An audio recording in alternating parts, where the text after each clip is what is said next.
Hey everybody, welcome back. Hope you had a good weekend. If you might recall, last Thursday we finished up talking about the Industrial Revolution and the changes it brought about in terms of manufacturing and the good amount of goods available. But what's the purpose of? Well, particularly we talked about Great Britain and we talked about clothing and materials to make clothing like cotton and yarn.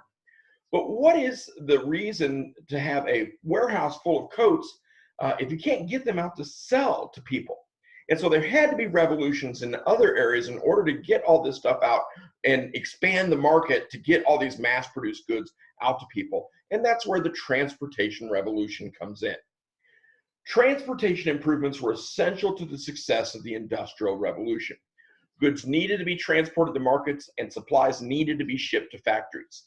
And new roads and canals were built in England for this purpose from 1760 to 1830. However, these systems were soon overshadowed by the railroads. And it might be surprising to you that the earliest railroad tracks existed in German coal mines 300 years before, almost in the 1500s. And these were mostly horse-drawn cars. The tracks made it easier for the horses with the loads, particularly going up on a steep incline. So originally the tracks were used to help horses pull carts filled with coal. And this method was common in Britain and continental Europe until a guy by the name of Richard Trevithick invented the first steam powered locomotive on an industrial line in 1804. Now, this thing only went 5 miles per hour, so by no means a speed demon, but it certainly did save horse, and it was more reliable, actually, and less expensive than using horses, despite the fact that they were a bit slower than horses. So with the new factories springing up, the demand for better ways to produce iron also increased. And during this time, the production of iron changed drastically. New ways to smelt iron ore based on the use of cork or coke, fuel made by slowly burning coal, were used. And since coke could heat iron much faster than charcoal, the amount of iron increased.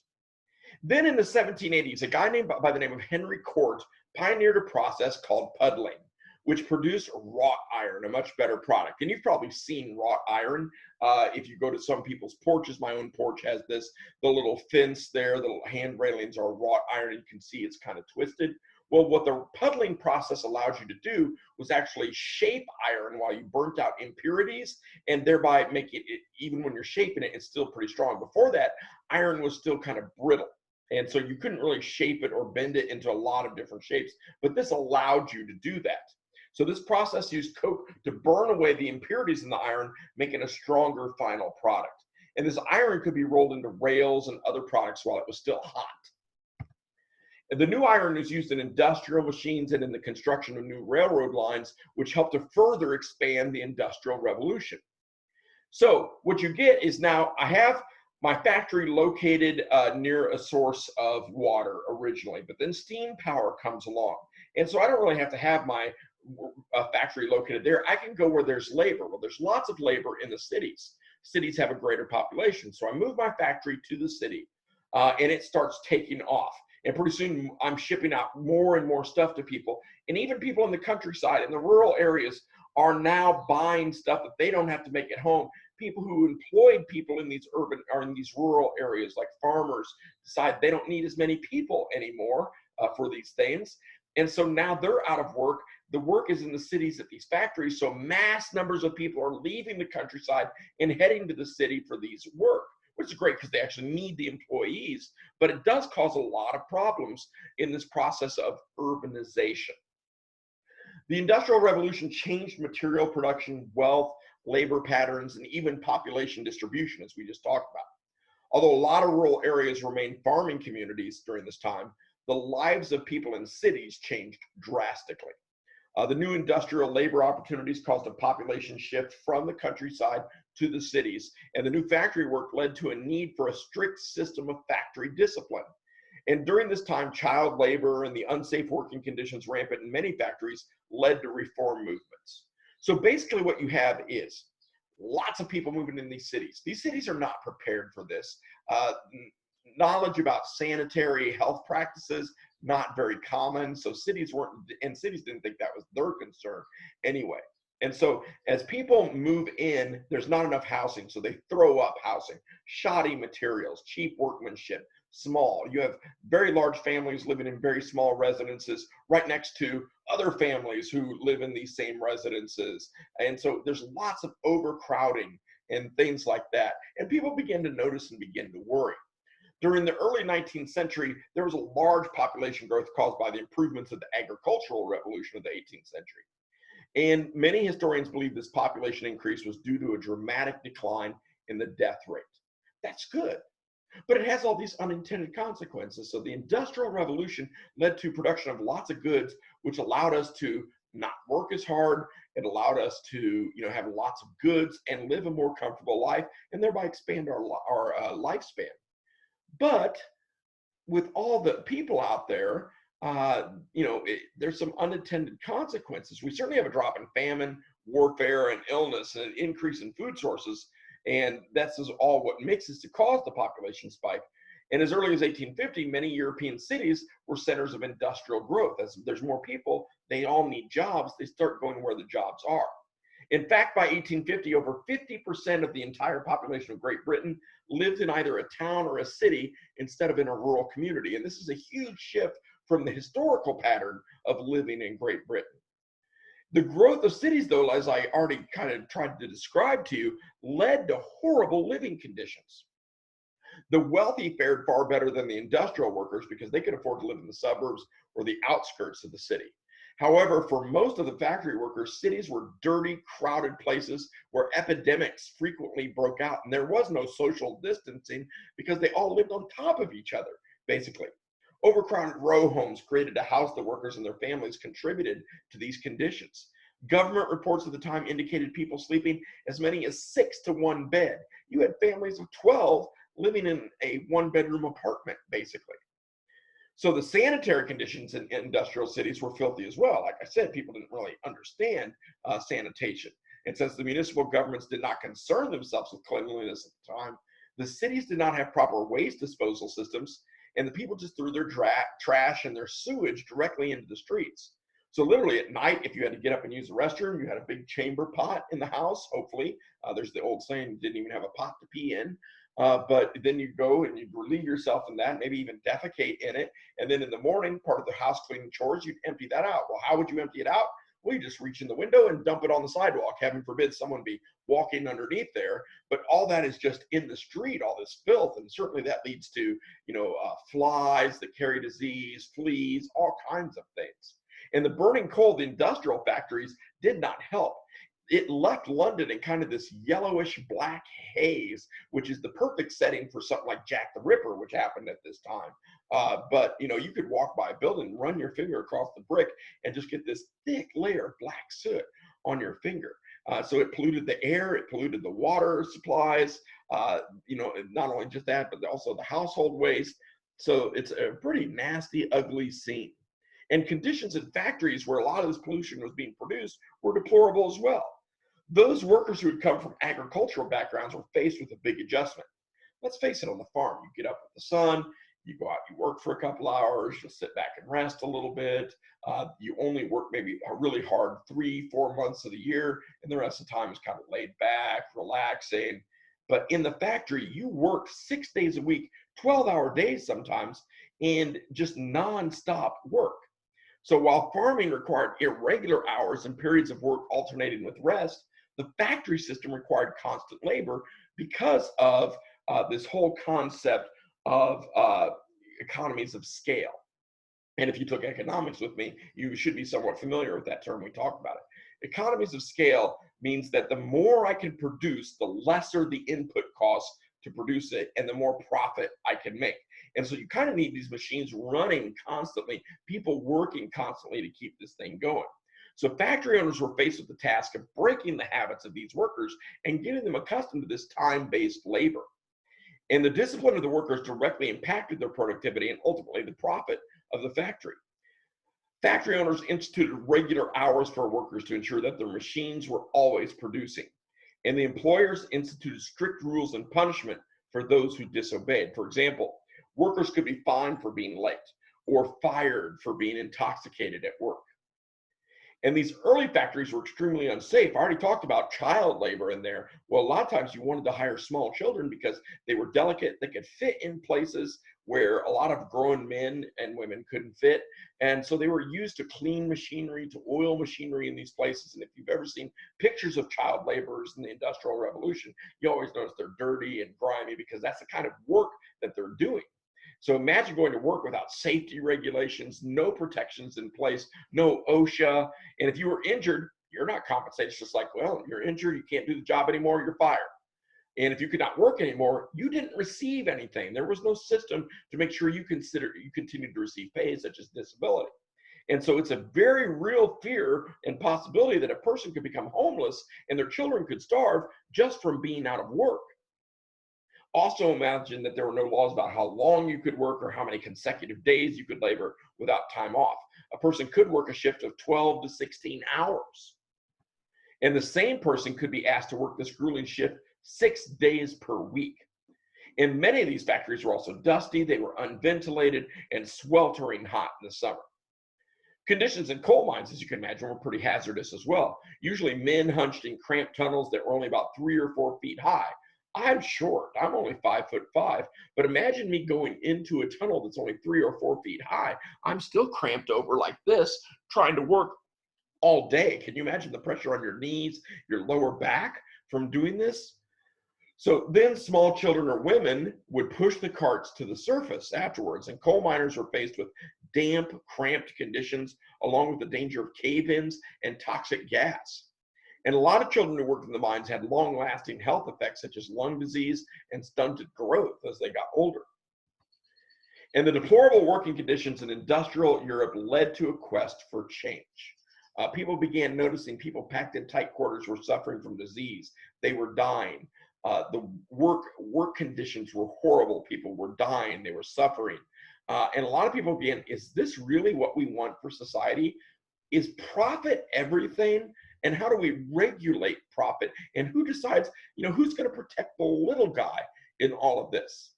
So skilled workers of many crafts began to form trade unions. And these organizations attempted to limit the number of people who could enter into their trade and negotiate for benefits from employers. And these early trade unions were only concerned with better conditions for their own particular trade.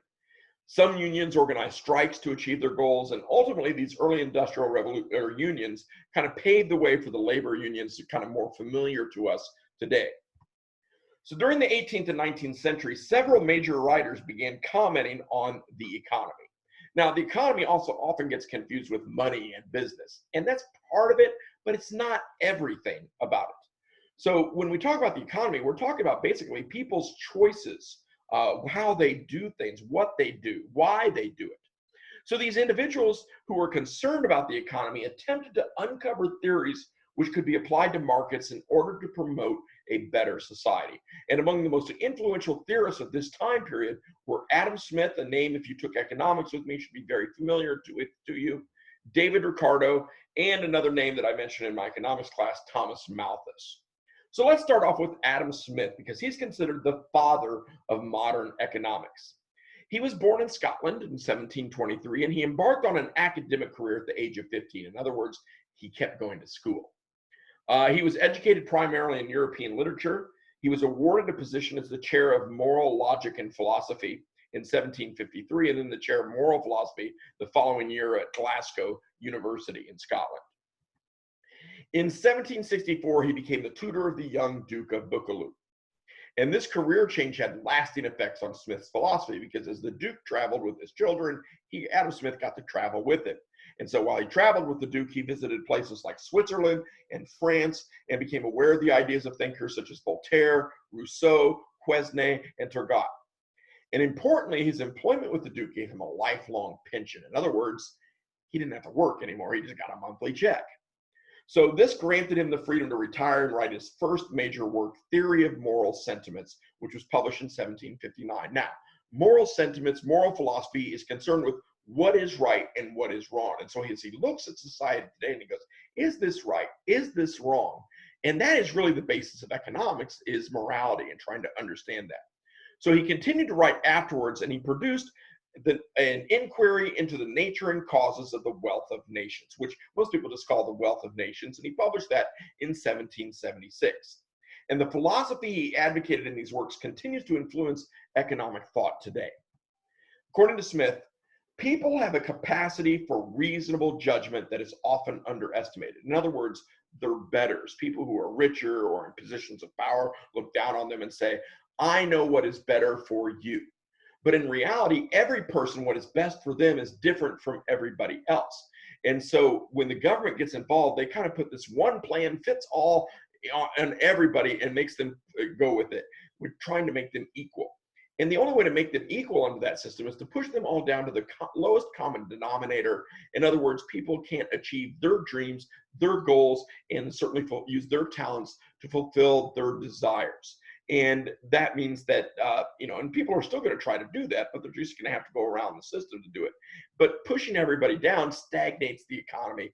And Smith said, if you want the economy to grow and to be wealthier, then you need to release people and let them do what they think is best for themselves, because they can reason that out. So, we should not allow politicians or philosophers to impose unreasonable government regulations on them. So he was an advocate of laissez-faire thinking, which is French for let it be, leave it alone. It's a policy of minimal government intervention in the economy. And according to Smith, free markets allow the natural laws of supply and demand to function properly. In other words, if the government doesn't get involved, then employers might produce a ton of coats, but if no one's there to buy them, they're not making any money, and they need to make money in order to live their lives. So they'll reduce the price to a point where people are now willing to buy the coats. And if there aren't enough coats and demand is high, well, then people will certainly be willing to pay more for the coats. More people making coats will enter the market until a point where there's enough supply for everybody, and things will enter kind of this equilibrium between supply and demand. So Smith remained a lifelong bachelor. He died in Scotland in 1790. Now, David Ricardo is a disciple of Smith's, even though he never knew Smith.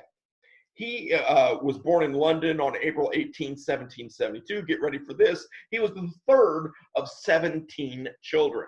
I know that's a scary thought, ladies, but 17 children. At the age of 14, he began working with his father, who was a successful stockbroker. And Ricardo worked with his father until 1793. During that year, he married Priscilla Ann Wilkinson, a Quaker.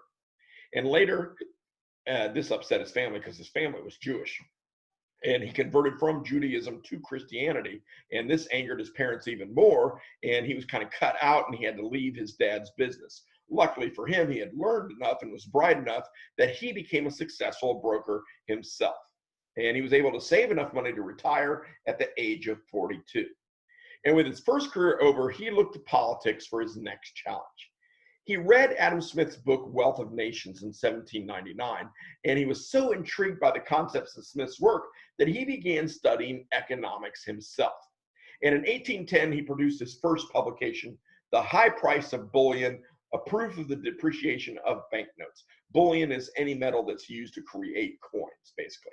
And he's arguing for the use of metallic currency over these paper notes. His arguments aren't really accepted today in terms of bullion. However, what he is important for is his methods of analyzing market forces by using deduction and mathematics, which still heavily influences not just economics today, but the social sciences overall. We still do a lot of mathematical modeling in the social sciences to try to predict human behavior into the future. He also believed, like Smith, that economies function best when they were left alone by governments. And Ricardo was an early advocate of free trade. One of his most influential theories was comparative advantage. And what comparative advantage is if you do something well, then focus on that. Don't try to do everything, or else you're not going to do anything well. You do what you do well. For example, if you make shoes great, make great shoes. And then trade those shoes with someone who makes clothes really well or grows food really well. And then they don't have to worry about making crappy shoes because they're not as good as shoemakers. And everybody benefits and becomes wealthier as a result. And this doesn't apply to just individuals. This also applies to nations. So it's the idea that nations should focus on industries where they could easily compete in the market and only trade with other countries to gain products not available nationally. For example, Saudi Arabia. Saudi Arabia is in the desert. they're not going to grow a bunch of corn and wheat. But what do they have a lot of? Yes, they have a lot of oil. And so they can take that oil and then trade it for the corn and wheat rather than trying to, spend billions of dollars growing a few bits of corn and wheat there in the desert that they can. So by this theory, each nation could profit from specializing in certain industries. Ricardo died in 1823 at the age of 51. Which brings us to the last person in the economic revolution we're going to talk about. That's Reverend Thomas Malthus. He is an Episcopalian minister. He was born on February 13th, 1766 in England. And he's had an enduring effect on economics and even the works of Charles Darwin.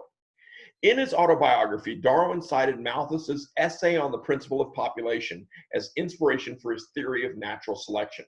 And in this work, the essay on the principle of population, Thomas Malthus wrote that man, if left unchecked, was capable of producing far more offspring than the world resources could handle.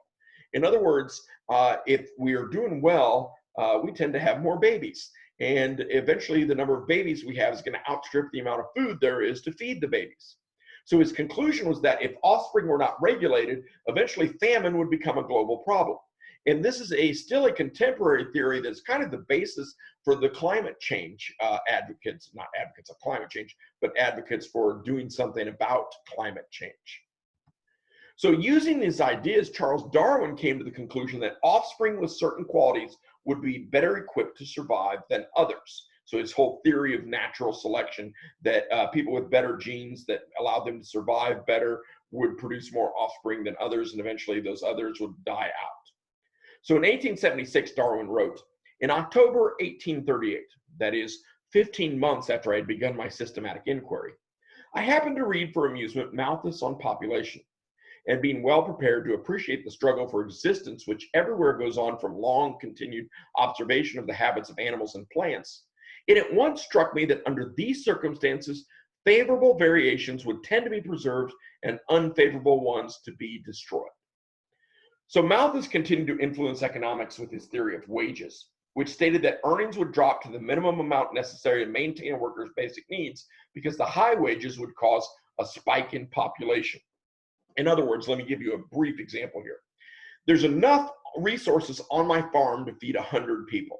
I hire 50 people. Well, since we have enough that they can each have 2 times, their wages are pretty high. Well, their wages are high enough that they feel comfortable, they start having more children. Well, pretty soon I have 150 people on my farm, but only enough resources for 100.